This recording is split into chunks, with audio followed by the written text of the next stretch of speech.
پیارا اسلام نصیحت کی بات چینل کے ناظرین، السلام علیکم ورحمۃ اللہ وبرکاتہ۔ پیارے اسلامی بھائیوں، ہماری بات چل رہی ہے نصیحت کی بات، اور آج بہت دنوں کے بعد نصیحت کی بات میں آج ہم بات کریں گے نماز و عبادتوں کے اندر جو شیطانی خیالات آتے ہیں انہی کے تعلق سے۔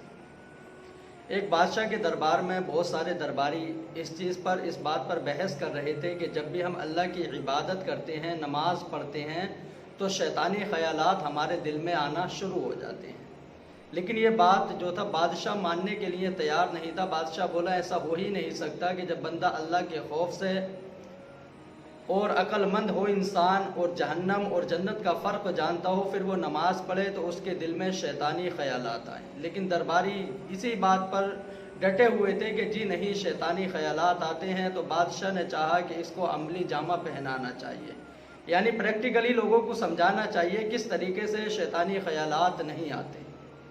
یہ بہت سارے ہمارے نوجوانوں کا بھی سوال ہوتا ہے کہ جب ہم نماز پڑھتے ہیں تو نماز میں شیطانی خیالات آتے ہیں، کبھی کچھ خیال آتا ہے، کبھی کچھ خیال آتا ہے، کبھی مارکیٹوں میں ہم نکل جاتے ہیں تو کبھی برے برے خیالات دلوں کے اندر آتے ہیں۔ تو وہ اس واقعے کو سنیں اور نصیحت حاصل کریں کس طریقے سے ہمیں عبادت کرنی ہے۔ بہرحال بادشاہ نے یہ ٹھان لی دل کے اندر کہ عملی جامہ پہنانا ہے۔ بادشاہ نے درباریوں کو بلایا، ارشاد فرمایا کہ تمام لوگ اپنے اپنے ہاتھ میں جو ہے پانی کا پیالہ اٹھاؤ اور دربار یعنی بازار کا جو ہے ایک چکر لگا کر کے آؤ، اور یاد رکھنا جس کے ہاتھ سے پانی کا پیالہ چھلک گیا، پانی کی ایک بوند بھی زمین پہ گر گئی، اس کی گردن گرا دی جائے گی، اس کی گردن کاٹ دی جائے گی۔ بادشاہ نے اپنے جلاد ان لوگوں کے درباریوں کے پیچھے لگا دیے۔ اب لوگ جو تھے پیالہ لے کر کے چل دیے، اور ساتھ ہی ساتھ بادشاہ نے اعلان کیا جو صحیح سلامت پانی کا پیالہ لے آیا ان کو مالا مال کر دیا جائے گا۔ اب لوگوں کو جو ہے گردن کا ڈر ان درباریوں کو، اور مال کا لالچ جو تھا، اسی لالچ میں وہ چلتے ہوئے نکل گئے اور پورے بازار کو پار کر کے بادشاہ کے دربار میں پہنچ گئے۔ جب بادشاہ کے پاس پہنچے تو بادشاہ نے تمام درباریوں کو بلا کر کے پوچھا یہ بتاؤ بازار کیسا ہے، بازار کے حالات کیسے ہیں؟ درباری کہنے لگے حضور کیسی باتیں کرتے ہیں، کیسا بازار، کیسے بازار کے حالات کبھی ہماری نظر اٹھی نہیں، کیونکہ ہمیں جو ہماری گردن کے اوپر تلوار لٹکی ہوئی تھی ہمیں تو وہی دکھائی دے رہی تھی، اور دوسری جو دل کے اندر یہ لالچ تھا کہ اگر ہم کامیاب ہو گئے تو ہمیں جو ہے مال ملے گا،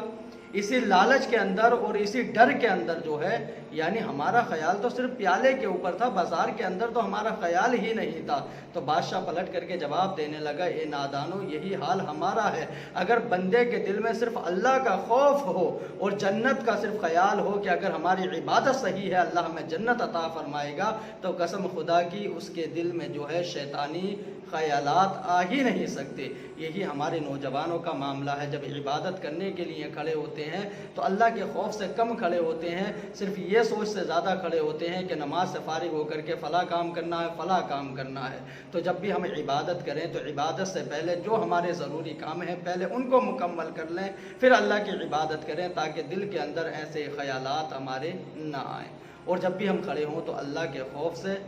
اور جنت کے شوق سے جو ہے عبادتوں کی طرف ہم آئیں، اور اللہ کی بارگاہ میں دعا ہے کہ اللہ تبارک و تعالی ہمیں ایسی ہی عبادتیں کرنے کی توفیق عطا فرمائے۔